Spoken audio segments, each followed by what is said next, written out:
प्रिय राहुल, तुम चुनाव हार चुके हो।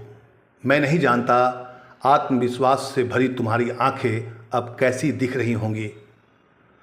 तुम एक हारे हुए सेनापति की तरह दिख रहे होगे या फिर उस सैनिक की तरह जो अभी अभी घर के दरवाजे पर पहुंचा ही था कि उसे दोबारा जंग के मैदान में जाना पड़ता है। श्रीमती इंदिरा गांधी के पास नेहरू की विरासत थी, स्वर्गीय राजीव गांधी के पास इंदिरा जी की विरासत, लेकिन तुम्हारे पास बीते हुए वक्त की कुछ स्मृतियाँ, कुछ सुने सुनाए किस्से थे और एक माँ थी जिसे सिर्फ और सिर्फ छोड़ना आता था।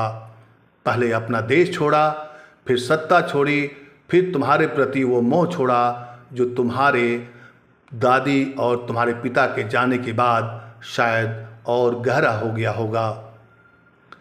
मैं कल सोच रहा था कि तुमने बचपन में जो चश्मा लगाया था वो कब निकाल कर फेंक दिया। कब से तुमने बिना चश्मे के दुनिया को देखने की आदत डाली। किसी ने कहा कि राजीव जी के जाने के बाद तुमने बिना चश्मे के देखना सीख लिया था। मुझे लगता है ये अच्छा किया। आज तुम्हारे वीडियो देख रहा था कि किसी अजनबी दलित के घर में खाना खाते हुए मुझे यकीन हुआ कि बिना चश्मे के तुम ज़्यादा बेहतर देख पा रहे हो। तुम्हारे आंखों के कोण बेहतर हैं। ये भी सोच रहा था कि उस दलित का दंपति का जो बेटा है वो भी रसोई में ऐसे ही घुस जाता होगा और ऐसे ही सवाल करता होगा। मेरी और तुम्हारी उम्र में कुछ सालों का अंतर है।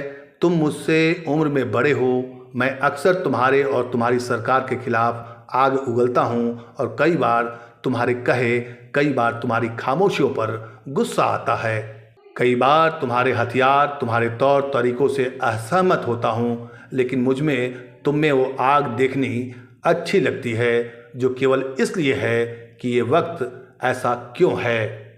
मगर अफसोस, मैं ये आग न तो देश के प्रधानमंत्री में देखता हूँ, न तो उस किसी में जिनके हाथ में ताकत है या फिर जो ताकतवर बनना चाहते हैं। तुम चाहते तो तुम भी औरों की तरह कांग्रेस के 70 साल के अतीत और उसकी कही सुनी गई गौरवमयी गाथा पर सीना ताने राजनीति कर सकते थे, लेकिन तुम्हें पता है कि जब अतीत की बात होगी, अकाल आएगा, आपातकाल आएगा, साजिशें भी आएंगी, ऑपरेशन ब्लू स्टार भी आएगा, कभी बीपी सिंह आएंगे, कभी नटवर सिंह आएंगे, तो कभी नरसिंहा राव आएंगे। मगर तुमने अच्छा किया, तुमने शुरुआत शून्य से की है। अब जो कांग्रेस है उसका निर्माण तुमने किया है, तुम निर्माण कर रहे हो। इस निर्माण का श्रेय मैं तुम्हारे पूर्वजों को नहीं दे सकता। राहुल, तुम इस देश की संभावना हो। ऐसा इसलिए हरगिज नहीं कि तुम गांधी परिवार से हो। इस संभावना का निर्माण तुमने खुद किया है। फिर कहता हूँ, क्या फर्क पड़ता है तुम प्रधानमंत्री बनो या न बनो, तुम्हारी पार्टी की सरकार बने या न बने, इतिहास तो लिखेगा ना। मुझ जैसे खबरनवीस भी लिखेंगे। जब चारों तरफ खामोशी थी, वीरानी थी, तुम बोल रहे थे, तुम सड़क पर चल रहे थे, हार रहे थे मगर चल रहे थे।